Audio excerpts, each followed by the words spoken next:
What is up, everybody? It is Crazy Horse 6, and we got some Bounty Hunter action for you today. Most players treat Bounty Hunter as a click and spend daily event, but in Season 5, that is a recipe for stalled growth, especially if you're a free to play or late spender. So, what if I told you that it was possible to get up to 15 level 5 drone component chests and 6 golden decorations from this event for free? Stick around, and I will show you how. So for those that don't know, Bounty Hunter replaced the Supply Summons event at the end of Season 4. The Supply Summons event was the best value for collecting drone parts on the endless march to the level 150 drone. A Bounty Hunter still has a good value for drone parts and components chests, especially at the free-to-play and light spender categories, who, let's be honest, may still need growth on the drone, but it has transitioned predominantly to a great event for building Overlord strength. And just so you know, I did all the tough math so that y'all don't have to. Just trust me and let's follow along. So we got the rewards here, this first screen. Obviously, the drone parts. There's 2 different levels of drone parts. We'll break that down as well. We've got the decorations of valor, and then of course one thing that I already purchased today. Sorry about that. Is the level 5 drone component chest, which is a daily deal. So I got to apologize here. I already kind of jumped the gun last night quickly, but to break down how you get these bullet packs, there are 4 packs for free each day with for 500 diamonds each. I count that as basically free. And then you get a free 20 bullet pack every day. That gives you 100 diamonds every single day for free. And then the only other deal you get that's better than all the rest is the $5 pack, which gets you 80 additional bullets. And that has a pretty decent value.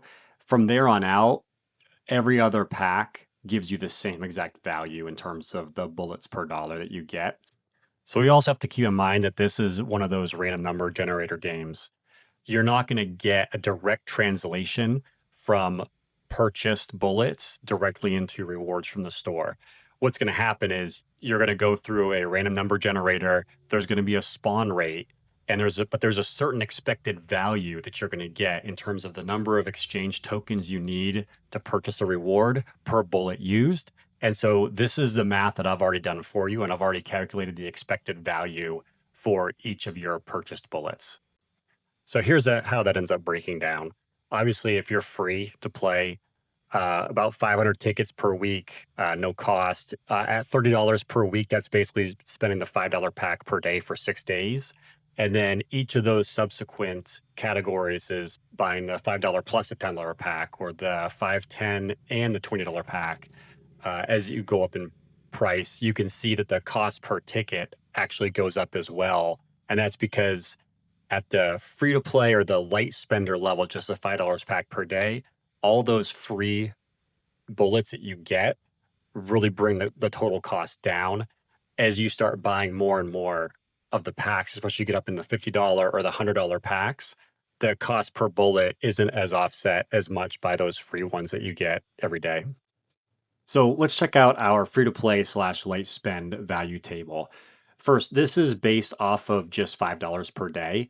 Obviously, if you're only picking up the 100 bullets per day for free, then the cost for each item is 0. But I think the comparison to what you can get in a store is still a good measure of value. And look, don't come in my comments like you guys have on previous videos just to tell me and brag that you've never paid for anything in the game and tell me that makes the cost comparison irrelevant.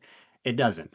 Economics is a study of opportunity costs, and comparing the item costs, even if you're only buying the bullets with diamonds, still gives you a good holistic view of value. So when we look at here, there's 2 real predominant arguments you can make here for this whole event, really. It's either, are you buying the stuff that'll make your Overlord stronger? And in Season 5, after T11 training opens up, your march size is even more important than before. And you can use vouchers for bond badges and training certificates, which help you increase your march size, which unlock higher rewards in the restricted training area, which also allows you to upgrade your T11s faster. And then, of course, there's the drone argument, because drone components and drone parts are still exceptional values here in this particular event. If your drone is still under level 150, you still need those drone parts and they provide exceptional value. Similarly, if you are still running level 7 or 8 components, you will probably benefit more or you will benefit much more from the level 5 components than someone who is running 9s and 10s. So that should really inform you on what your best value is here. Keep in mind, as a free to play or light spender, free to play, you're only going to get 500 tickets per week, probably. As a $5 per pack day, about 900 per week. So that's going to limit how much you can spend. If you look at the other set of rewards here, Valor is probably not something you're really stretching on, even though the Valor here is an exceptional value compared to what you're going to get in the weekly packs. But the decoration is also a very good value. Even the component choice chest is exceptional value. And finally, we got skill medals, resource chest, and the 1 hour speed ups. Again, at the free to play light spender value, the cost per ticket, basically, those are still really good values. I just don't recommend these because they're available in so many other places. You can get speed ups in the VIP store. You can get resource chests in the VIP in the campaign store. You can get skill medals in all those stores. And that's in addition to all the skill medals you get in secret tasks and in your mystery supply boxes and everything else. So they are still great. And if you are really hurting on one of those things, if you're trying to do like a headquarters 35 push, you really need the resource chests, I suppose you would still be better getting them from this event than from the store from a cost perspective.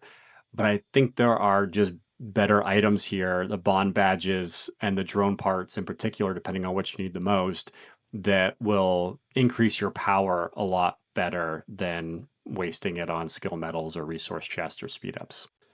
And if we transfer to the whale math here, and you look at the chart, the bond badges are actually about a wash. 50.58 for 10 bond badges, or $50 for 10 in the weekly store. However, here's a big difference here is your weekly store, you're only limited to one set of 10 bond badges per week. You can buy 5 weeks worth of bond badges in this event if you want to.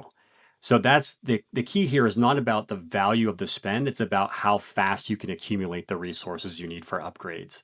Same thing with Overlord certificates. You get slightly better values in the weekly packs versus in this particular event.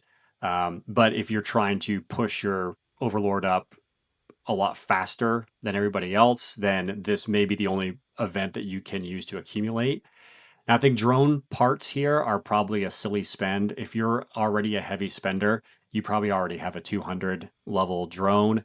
You're not going to really make much of a dent here with the drone parts available in this event. The component is still a great buy, though, at only 80 tickets per day. When we switch over here, the true value, the best value you're going to get for the entire event is actually the Valor. So Valor, you're typically spending $100 for 1,000 Valor, and you're going to get that for about half the cost, almost half the cost through this event here. The decoration is pretty much a wash. You still get good value in the component choice compared to the weekly packs.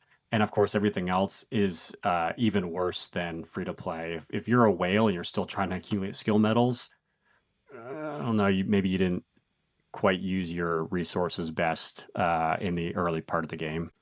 One thing that I did not account for in my math is the Wandering Merchant, which does provide you some additional rewards for free if you can spawn them. There's a 7% chance to spawn a Wandering Merchant every time you kill a zombie. I will mention, though, that I don't think it's a great value to purchase additional tokens directly from the Wandering Merchant. Better to use the bullets to accumulate the rewards. Brings us to the real key to this event, which is accumulative rewards that you get. And I think this is where a lot of free-to-play players go wrong, is they treat this like a daily click and spend event versus saving their bullets up, just like they do for ammo loot. So if you can save up and you can spend for 3 events, remember, completely free-to-play players, 600 bullets per event. At 1,800 bullets, you can unlock the 3 deluxe, these deluxe or luxury. These are luxury choice chests, which I'm not going to stop calling them that, because if you're doing anything but the drone components from that, then you're doing it wrong. So those are basically 3 level 5 drone component chests that you're getting from that reward. That's in addition to the 2 golden decoration boxes you're getting, and then the 1 luxury choice chest you're getting at 300 tickets. So this is a way that I would approach it, is if I'm completely free to play, I'm saving up my 600 tickets per event for 3 events, and then I'm using all of them in the same event. I'm getting myself 10 total level 5 component chests and 2 golden decorations from that event. If you are spending just $5 per day, and in addition to the free bullets you get, you're accumulating 1,080 bullets per event. So you could do the same thing in just 2 events. You can also not say that gives you a little 2,160. You only need to spend 1,800. So if you wanted to, you could actually save the remainder for the following event, just unlock events faster, or that 1,000 tickets, the 1,080 that you spend could get you the 2 decoration chests. So you could be spending them every single week and getting at least 1 level 5 component chest and 2 decoration chests. It's up to you. In order to fully unlock all 5,000 points and get those 5 luxury choice chests, which will give you 5 level 5 component chests, you would spend up to the $50 per day. So that's the free bullets, the $5 pack, $10 pack, the $20 pack, and the $50 pack. It's going to cost you $510 total dollars for the week, but that would give you enough bullets, and with some left over that you could save for the next event, to max out your cumulative awards for this week. It's not actually necessary to buy out all the way up to the $100 packs every single day. Again, if you are doing this, remember one of the important things that I mentioned on a previous video, if you are a spender, it's important to spend intelligently. Personally, I don't like buying everything that I'm going to buy in the very first arms race that it's available. I like spreading out my spend so that those diamonds that I buy can get me my arms race points, open my chests, especially as you get to Headquarters 35, as you get towards the tail end of Headquarters 35. And I'm sitting here, I don't really have a whole lot that I have left to upgrade, and I'm waiting for them to give us new buildings or something new to research. I no longer really have anything that I can research without Valor. It becomes more important to strategically use your spending so that you can still unlock your arms race chests or get some versus points for you without actually using your speed ups or resources, hero tickets, hero experience points, stuff like that. So highly recommend spreading out your spend throughout the week so that you can strategically bump up your max rewards. So I'm curious, where are you at? What headquarters level? What are you choosing to focus on right now for the Bounty Hunter event? Are you still working on your drone parts and components, or have you fully switched over and you're trying to accumulate Overlord materials to make your gorilla stronger? Anything else that you're grabbing from this event that you think is actually a better value than I might have thought? Let me know in the comment section. Talk to you guys later. Crazy Horse 6 out. Hell yeah! And heads up, don't just make a bunch of content. Like, actually go and do something. Be sure to like and subscribe, guys.